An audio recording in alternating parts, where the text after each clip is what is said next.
Thank you, Mr. Chairman. Thank you to our panel for joining us. Appreciate that. You're here with a diversity of views on this issue. I want to begin, Dr. Rogers, if I might. 2 weeks, 2 massacres. My heart goes out to those who died and those who lost loved ones last night in Boulder. We're still reeling in Georgia after the attacks on 3 Asian-owned small businesses took 8 lives last week.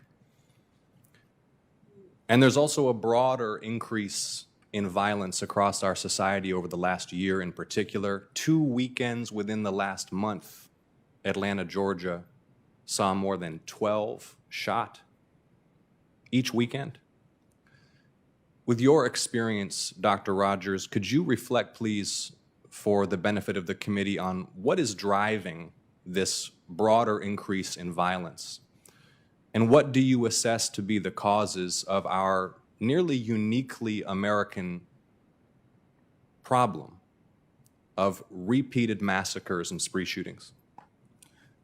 Thank you, Senator Ossoff. In my opinion, the almost 50% increase that we've seen in Chicago and so many cities across this country of shootings is related to the challenges of the COVID-19 pandemic and the impact it's had economically, socially, and economically on so many distressed communities. And in many ways, intentional gun violence is a symptom of a larger problem in our society.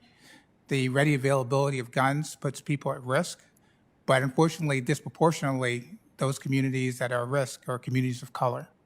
And we aren't really addressing the upstream factors that lead to this unfortunate, as Senator Booker said, slaughter. And the slaughter of Americans, of mostly Black and brown Americans in this country, has gone on for decades. Tackling that problem is really what we should be focusing on.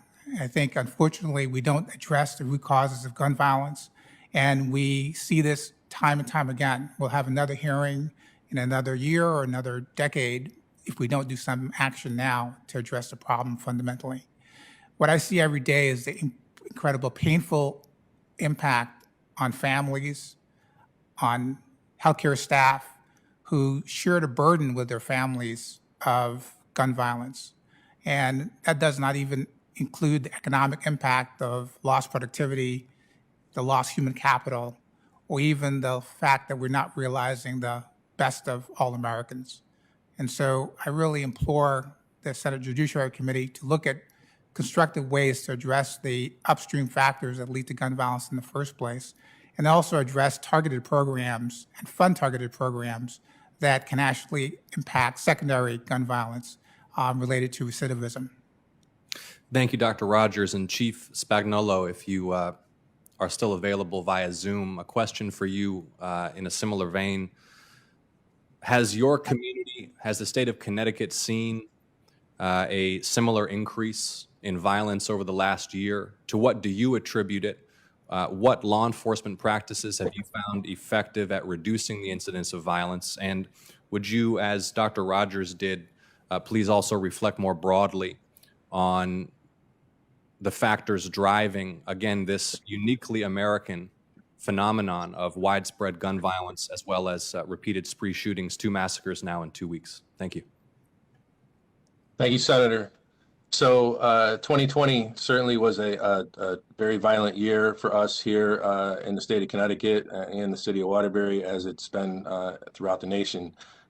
You know, we saw a lot of difference, a lot of changes in law enforcement and a lot of changes in the judicial system once the COVID-19 pandemic struck us.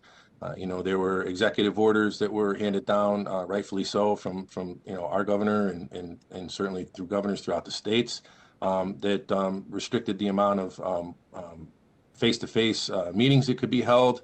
There were administrative decisions that were made by leaders in different portions of the judicial system here in Connecticut that just changed the operating pattern. So, and there were also releases. There were releases from the custody of the Department of Corrections and the Bureau of Prisons. You know, and I think one of the biggest issues that we faced were these folks that were coming back to our communities were left without services that would have normally been there outside of the pandemic. Something that we do here locally in Waterbury is we partner with our U.S. Attorney's Office to provide project longevity and project safe neighborhoods.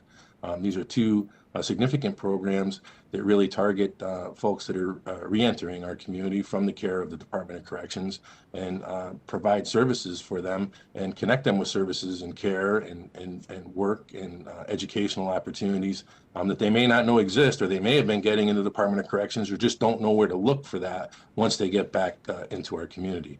So, you know, a culmination of that, along with people being quarantined and a lot of other behavioral health issues that were going on, I think were the major factors that drove violence in our city. Thank you, Chief, and I'm slightly over my time. I'll just beg your indulgence, Mr. Chairman. Briefly, Ms. Swear, if I might, just a yes or no question. Do you believe it should be permissible to provide a firearm to a violent felon? If I have to go with a yes or no question, no, clearly, Thank you. but it is more complicated than that. Thank you, Senator Ossoff. Senator Hirono?